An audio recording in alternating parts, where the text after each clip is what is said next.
Сәлеметсіздер ме, құрметті сынып жетекшілер? Егер сіздердің оқушыларыңыз немесе ата-аналарыңыз парольдерін ұмытып қалатын болса, сіздер мектеп жұмыс төлі деген бөлімді басасыздар. Осының ішінде оқушылар және ата-аналар деген бөлік бар. Егер оқушы ұмытып қалатын болса, мынаны басасыздар. Егер ата-ана ұмытып қалса, мынаны басасыздар. Оқушыларыңыз ұмытып қалса, мынаны басып үстіне басасыздар. Сол кезде сіздердің сыныбыңыздың тізімі шығады. Осы тізімнің ішінде ұмытып қалған баланы тауып аласыз да карандашты басасыздар. Өңдеу. Осыны басып, карандашты басқаннан кейін оқушының жеке парақшасы шығады. Осының ішінде пайдаланушы аты және құпия сөзін басасыздар.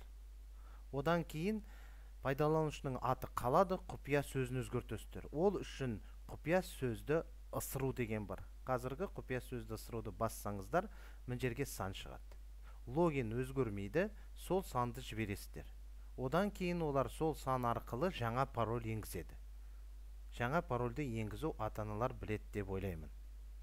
Ал егер оқушыларыңыз емес, ата-аналарыңыз ұмытып қалса, онда мектеп жұмыс төлі. Дәл солай, тек ата-аналар бөліміне кіресіздер.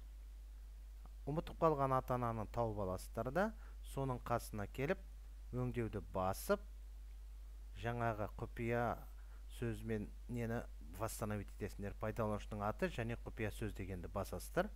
Осы жеке парақшасының ішінен. Одан кейін міне қазіргі құпия сөзді ығыстыруды басқаннан кейін сан шығады, логині қалады, сол санды жібересіздер.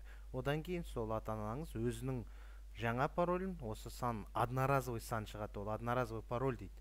Сол арқылы өздерінің логиндары қалады, парольдерін өзгерте алады. Жаңа пароль. Егер ұмытып қалып жатқан болса, осыны түсіндіріп жіберіңіздер. Немесе өздеріңіз жасайсыздар да, жаңа фотоға түсіріп WhatsApp-пен жібере салыңыздар.